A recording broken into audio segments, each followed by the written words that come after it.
अस्सलाम वालेकुम फ्रेंड्स, कैसे हैं सब? ठीक हैं। आज की वीडियो में हम एक बहुत ही अहम टॉपिक डिस्कस करेंगे, ड्यूअल सिटीजनशिप। जैसे कि आपको पता ही है, नाम से इंतहाई अहम टॉपिक है। इसके बारे में हम डिफरेंट यानी जो इस सवालात हैं कि कौन से ममालिक हैं जो अलाउ करते हैं, कौन से नहीं, पाकिस्तान और इंडिया ख़ास तौर पर इनकी बात करेंगे। तो चलें वीडियो शुरू करते हैं। वीडियो शुरू करने से पहले मेरे ऐसे तमाम दोस्त जिन्होंने अब तक मेरा चैनल सब्सक्राइब नहीं किया, उनसे रिक्वेस्ट है काइंडली मेरा चैनल सब्सक्राइब कर लें और बेल आइकन को प्रेस कर दें ताकि आने वाली हर वीडियो बर वक्त उन तक पहुंच सके। तो चलें फ्रेंड्स, वीडियो को शुरू करते हैं। तो फ्रेंड्स, जैसे कि आपको पता है इसके टॉपिक से ही कि इंतहाई अहम टॉपिक है आज का ड्यूअल सिटीजनशिप, क्योंकि अक्सर मेरे दोस्त कमेंट्स बॉक्स में भी ये पूछते थे मुख्तलिफ किस्म के सवाल। तो मैंने कहा चलें इस पे ब्रीफ सी वीडियो बनाकर आप लोगों को थोड़ा अपडेट किया जाए।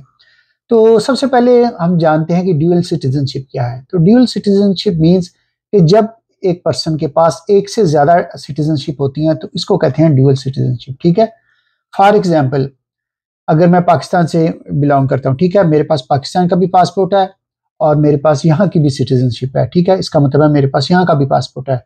तो इट मीन्स मेरे पास ड्यूअल सिटीजनशिप है। ठीक है, और मैं दोनों ममालिक का सिटीजन कंसीडर किया जाता हूँ। ठीक है। अच्छा, अब हम इसको फर्दर आगे देखते हैं कि कौन से ऐसे ममालिक हैं जो कि ड्यूअल सिटीजनशिप ऑफर करते हैं और कौन से नहीं।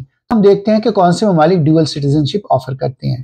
तो इसमें जनाब आ जाता है सबसे पहले France, Nigeria, Pakistan, Philippine, USA, UK etcetera, और भी लिस्ट ऑन एंड ऑन। ये चंद मैंने ममालिक का जिक्र किया खास कर। ठीक है, इसके बाद आगे चलते हैं फ्रेंड्स, और अब थोड़ा सा डिस्कस करते हैं हम पाकिस्तान की ड्यूअल सिटीजनशिप के बारे में। ठीक है, पाकिस्तान की ड्यूअल सिटीजनशिप इस तरह होती है कि अगर आप पाकिस्तान के सिटीजन हैं, ठीक है, आप यहाँ पर आते हैं, आपको यहाँ पीआर मिल जाता है, आपको सिटीजनशिप भी मिल जाती है। अब इसके बाद अगला स्टेप क्या होता है कि आप यानी पाकिस्तानी ओवरसीज कार्ड के लिए अप्लाई करते हैं। ठीक है, just like your ID card, बिल्कुल आईडी कार्ड की तरह होता है मगर उस पर ओवरसीज कार्ड लिखा होता है। ठीक है, और वो यूजुअली मतलब तकरीबन 10 साल के लिए उसको इशू किया जाता है। अच्छा, उसमें आपको क्या सहूलतें होती हैं, मैं डिफरेंट सिनेरियो जिक्र करूंगा step by step. For example, number 1 scenario कि आपके पास कनाडा का पासपोर्ट है। ठीक है, उसके साथ अगर आपके पास पाकिस्तान का भी पासपोर्ट है तब आपको वीजे की जरूरत नहीं। ठीक है, आप वहां जाएं, इमिग्रेशन पर दोनों पासपोर्ट दिखाएं। ठीक है, वो उसको एक्सेप्ट करते हैं और आपको यानी एंट्री दे देते हैं आराम से। ठीक है, पाकिस्तान की बात कर रहा हूं। अच्छा, उसके बाद जो नेक्स्ट सिनेरियो है, इसका मतलब आप यानी ट्रैवल कर सकते हैं बैक एंड फोर्थ। अच्छा, जो नेक्स्ट सिनेरियो है वो ये है कि आपके पास कैनेडियन पासपोर्ट है मगर आपके पास पाकिस्तानी पासपोर्ट नहीं है।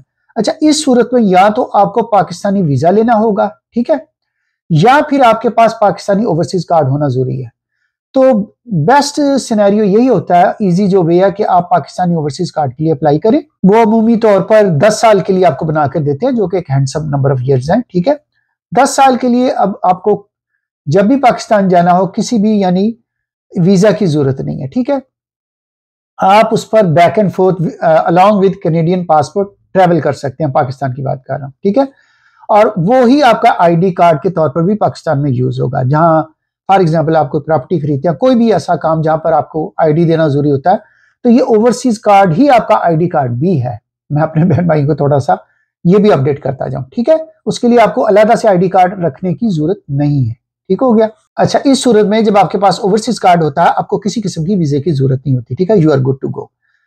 तो इसके बाद हम जिक्र करते हैं फ्रेंड्स के ऐसे ममालिक जो ड्यूअल सिटीजनशिप अलाउ नहीं करते। ठीक है, उनमें आ जाते हैं Bahamas, China, Hattie, Indonesia accept in certain circumstances, यानी कुछ खास हालात में वो अलाउ करते हैं, आमतौर पर नहीं करते। ठीक है, उसके बाद आ जाता है इंडिया, मोस्ट इंपॉर्टेंट, फिर आ जाता है जी जापान, कुवैत एक्सेट्रा, फिर list goes on and on. ठीक है, ये खास ममालिक है जिनका मैंने जिक्र किया।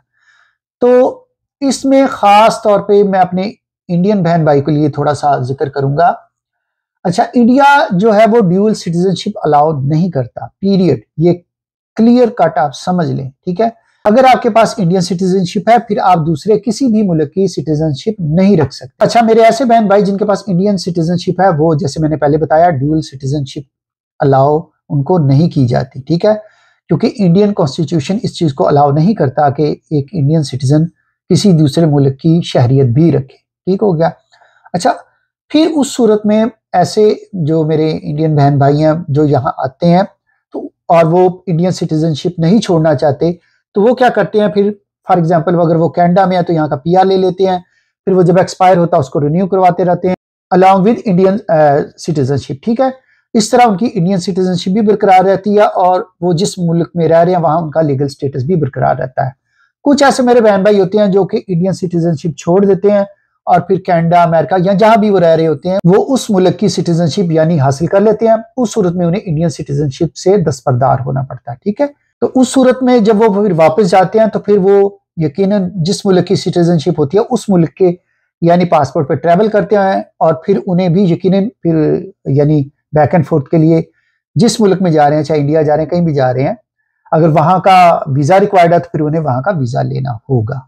ठीक हो गया। अच्छा, ऐसे मेरे बहन भाई जिनके पास इंडियन सिटीजनशिप है, वो यहाँ पीआर पे रह रहे हैं या अमेरिका में यानी ग्रीन कार्ड पर रह रहे हैं, तो उनको कहा जाता है एनआरआई यानी नॉन रेजिडेंट इंडियन। ठीक है, ऐसा कोई भी इंडियन सिटीजन जो कि 182 डेज से कम इंडिया में रहता है एक फाइनेंशियल ईयर के अंदर, उसको एनआरआई कंसीडर किया जाता है। ठीक है, या लास्ट 4 इयर्स में 365 डेज से कम रहता है, जो भी इसमें से उन पर अप्लाई होता है, ठीक है, उसको एनआरआई ही कंसीडर किया जाता है।